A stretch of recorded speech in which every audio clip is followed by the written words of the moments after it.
Hablemos de derechos humanos. Hablar de derechos humanos es hablar entonces de quiénes somos los responsables de la promoción y la protección. ¿Quiénes somos? La familia, la comunidad internacional y los estados.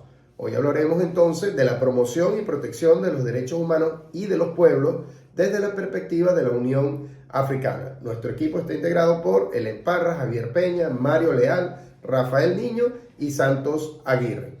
Ahora veremos los derechos humanos también desde la óptica pues, del sistema de protección de derechos humanos, del sistema de protección universal de los derechos humanos. Pasamos entonces a definir, a conceptualizar los derechos humanos. Son aquellos inherentes a la persona humana y que tienen todos los seres humanos indistintamente de las circunstancias en que se encuentren, cuya vigencia y responsabilidad es de la sociedad, de la familia y de los estados, con la salvedad que es el Estado el que debe promover los mecanismos de protección a esos derechos humanos. Vemos entonces cómo proteger los derechos humanos. Vamos entonces al sistema de protección de derechos humanos. ¿Qué es el sistema? Son mecanismos diseñados para orientarlos hacia la protección de los derechos humanos por igual, sin exclusión de ninguna naturaleza, ni por raza, ni por sexo, ni por situaciones económicas, entre otros. Eso no debe pasar. El Sistema Universal de Derechos Humanos. ¿Qué es el Sistema Universal? Bueno, el Sistema Universal nace en la Organización de Naciones Unidas, que es un cuerpo colegiado integrado por 193 países y que es la única organización en el mundo dotada pues de los suficientes recursos materiales, financieros, administrativos, recursos humanos calificados para garantizar aquellos mecanismos necesarios para defender, proteger y promover los derechos humanos.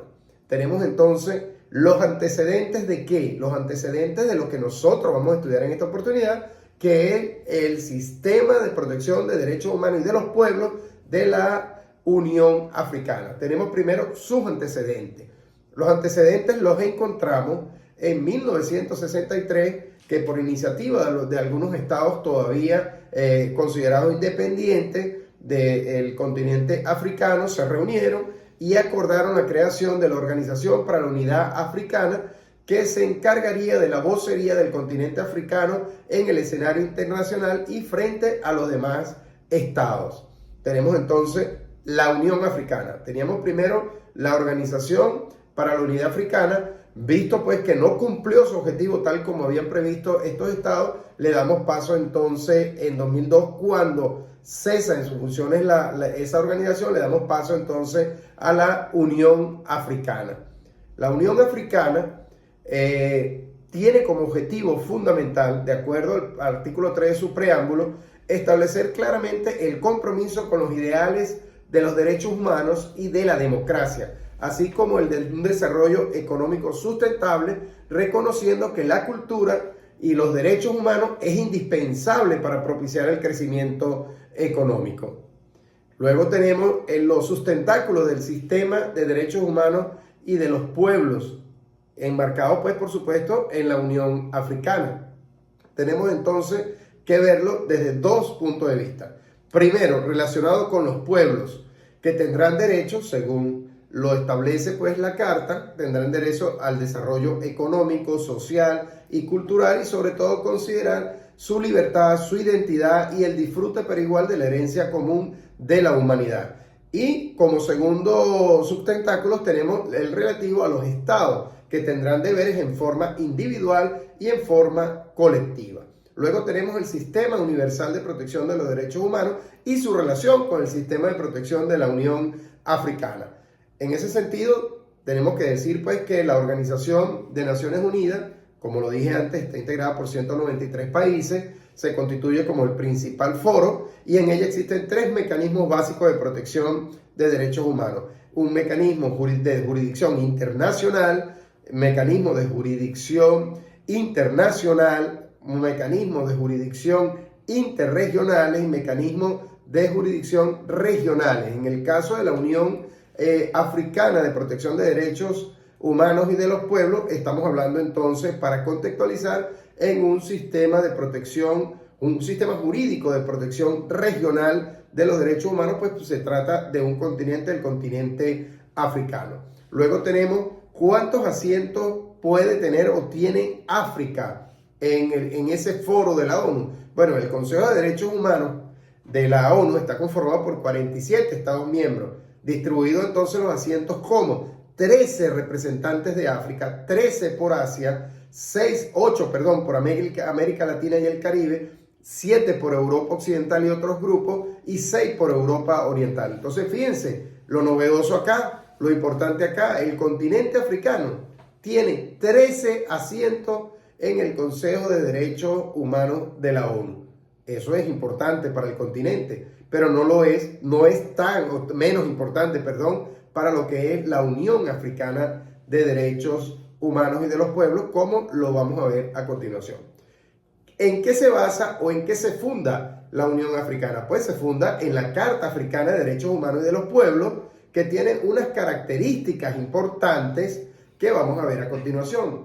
Primero, reconoce los derechos individuales y los derechos colectivos, configurándose así como una novedosa incorporación del derecho de los pueblos, como lo dije anteriormente. O sea, aquí no solo es la protección del individuo, sino se trata de la protección de los pueblos también. Prevé una Comisión Africana de Derechos Humanos y de los Pueblos como un órgano que ejerce una supervisión al sistema, respetando la diversidad ideológica, cultural y política de todos los países africanos, con estricto apego a sus tradiciones milenarias. Recuerden cómo es el continente africano, cómo son sus tradiciones, cómo son su cultura, y todo eso tiene que englobarlo pues en el respeto a los derechos humanos. Siempre todos los mecanismos que se vayan a implementar tienen que ir en función a la cultura de esos pueblos. Tenemos entonces otras características: que los derechos económicos, sociales y culturales no son separables de los civiles y políticos, porque para cumplir los civiles y políticos hay que cumplir o garantizar los sociales, económicos y culturales. Por lo que esta carta se convierte en la primera en su tipo en consagrar estos derechos en el conjunto o dentro de su texto, a diferencia de las otras cartas que tienen los civiles y políticos, y con protocolos aparte tienen los que tienen que ver con los derechos económicos, sociales y culturales. Y también tenemos que la carta incorpora la novedad de establecer los derechos de los pueblos, cimentados en la concepción de la protección de la familia que la familia y los pueblos conceden a todos por igual. Recordemos que en el caso de África, la familia y los pueblos tienen una cultura arraigada allí, tienen una enseñanza de protección entre ellos mismos que tenemos que mantenerla y respetarla en esta carta. Luego tenemos otros instrumentos relevantes del sistema africano de protección. Solo a la manera de información, tenemos la Convención sobre Refugiados adoptada en el 69, la Carta Africana sobre el Bienestar de los Niños del 90, tenemos la Convención de Bacamo sobre Desechos Peligrosos del 91, el Protocolo sobre Derechos de las Mujeres en África del 2003, la Convención de la Unión Africana sobre la Prevención y el Combate de la Corrupción del 2003, la Carta Africana sobre la Democracia, las Elecciones y un Buen Gobierno del 2007. Es decir, tenemos otro conjunto de normas legales allí, de instrumentos que podemos utilizar dentro del sistema de la Unión Africana para proteger los derechos humanos. ¿Cómo está conformado el sistema africano de protección de derechos humanos y de los pueblos? Tenemos entonces en principio la Comisión Africana de Derechos Humanos y de los Pueblos. Cómo está integrada lo veremos a continuación. Cómo se presentan las denuncias, el procedimiento para presentar denuncias, la Corte Africana y su procedimiento de integración. Veamos entonces la Comisión Africana de Derechos Humanos y de los Pueblos. El artículo 45 de la Carta Africana de Derechos Humanos y de los Pueblos establece la creación de la comisión con carácter cuasi jurisdiccional, es decir, no se corresponde a un tribunal internacional, sino cuasi jurisdiccional, o sea, casi jurisdiccional, que tiene entre otras misiones la promoción y la protección de los derechos humanos y de los pueblos y la interpretación de esa carta. Esas serían las tres funciones elementales que tiene la Comisión de Derechos Humanos y de los Pueblos. ¿Cómo está integrada el procedimiento para presentar denuncias? La comisión consta de 11 miembros elegidos en la Asamblea de la Unión Africana, entre expertos designados por los estados y las partes que integran o que componen la carta. ¿Cuál es el procedimiento para presentar denuncias? El procedimiento de presentación de comunicaciones de la Comisión Africana es directo y no exige contar con representación legal. La denuncia puede presentarla la víctima con las supuestas violaciones de los derechos humanos u otra persona actuando en su nombre, o cualquier persona o cualquier organización no gubernamental. Y luego eso sigue un proceso. ¿Cómo es el proceso? Bueno, tenemos que prepararlo, porque recordemos que esta carta tiene algo que en las demás cartas también está, que es que si los estados no permiten o no consienten que se reciban denuncias de particulares directamente, pues no puede esta comisión recibirlo, sino que todo tiene que tramitarse a través de la comisión para que luego vaya a la Corte Africana de Derechos Humanos y de los Pueblos.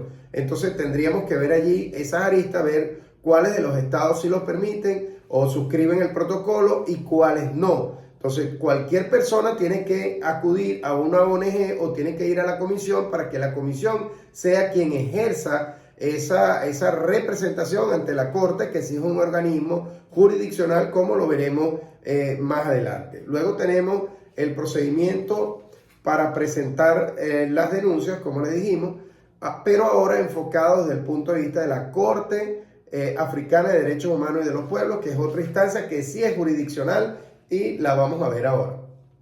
¿De qué se encarga? ¿O cómo o qué debo tener para acudir a la Corte Africana de Derechos Humanos y de los Pueblos? Primero, tengo que identificarme con mi nombre, apellido, nacionalidad, firma de las personas o personas que le da cumplimiento, o en el caso de la ONG, los nombres o la representación que ejerce esa ONG. Si el denunciante necesariamente quiere que su identidad permanezca oculta, pues hay que garantizársela, una dirección postal, toda su identificación de ubicación, una descripción detallada, sucinta, de los supuestos hechos que amenazan con violar o que violan los derechos humanos, especificando las situaciones de modo, tiempo y lugar de ocurrencia y la naturaleza de esas violaciones o amenazas de violaciones, el nombre del Estado que supuestamente ha violado esa Carta Africana, todos los demás pasos para agotar los recursos legales locales. Es decir, yo tengo que agotar internamente en mi Estado, tengo que agotar todos los mecanismos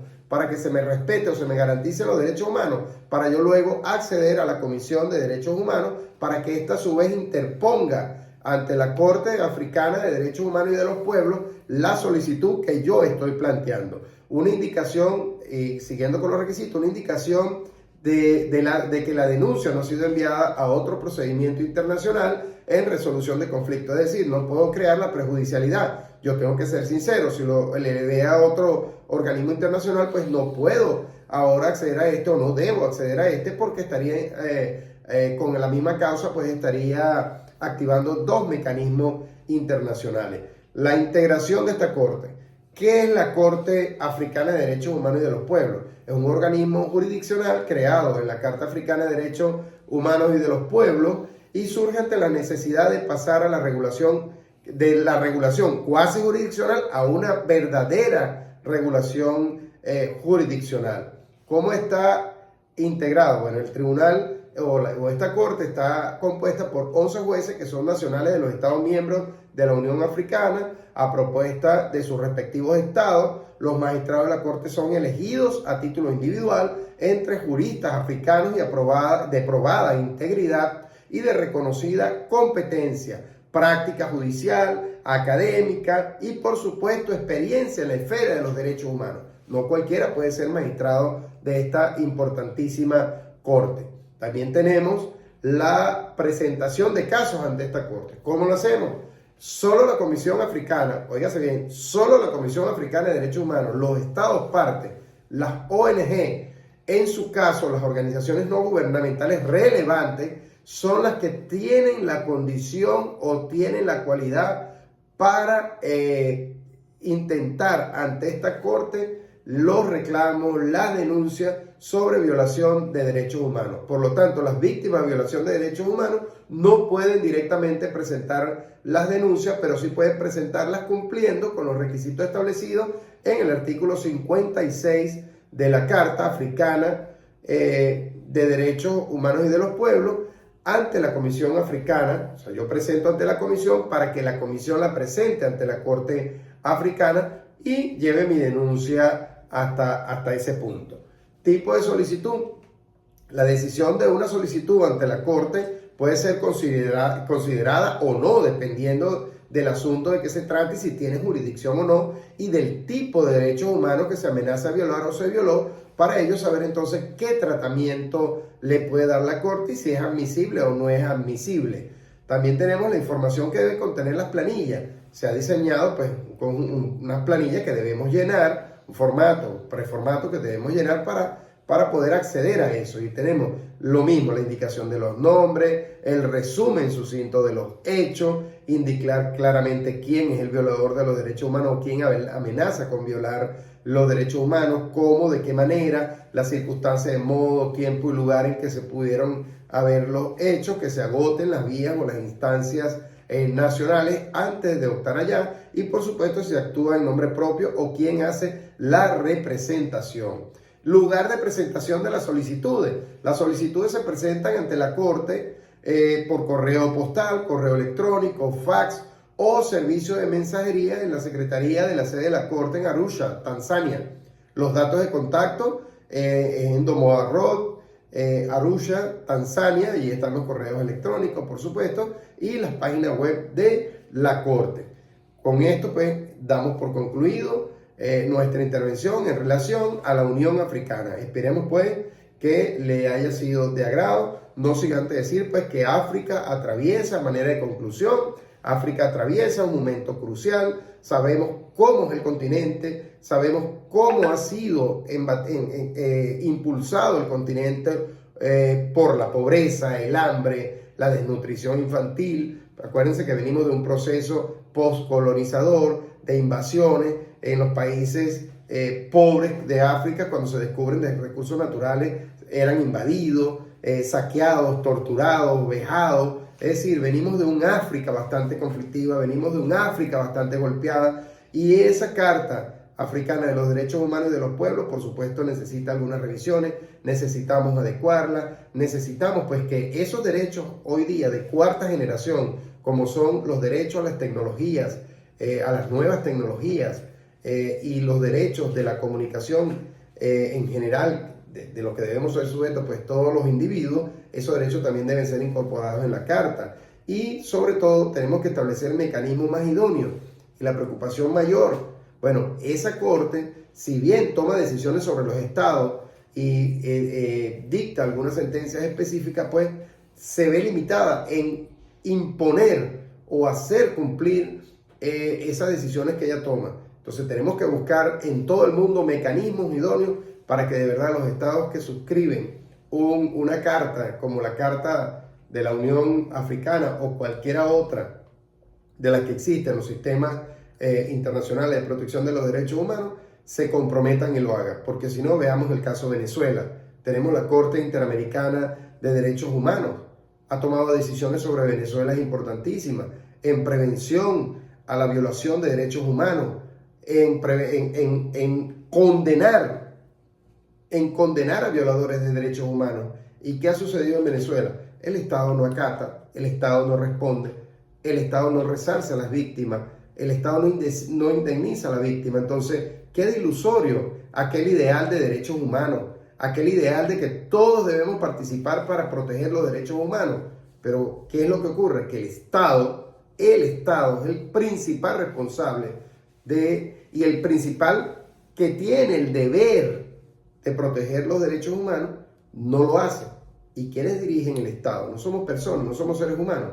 Entonces faltó allí educación en valores desde el hogar, para que esa persona que llegue a los cargos de gobierno entiendan que son también personas y que en algún momento a ellos también se les pueden violar los derechos humanos, y lo puede hacer ese mismo Estado que hoy él representa.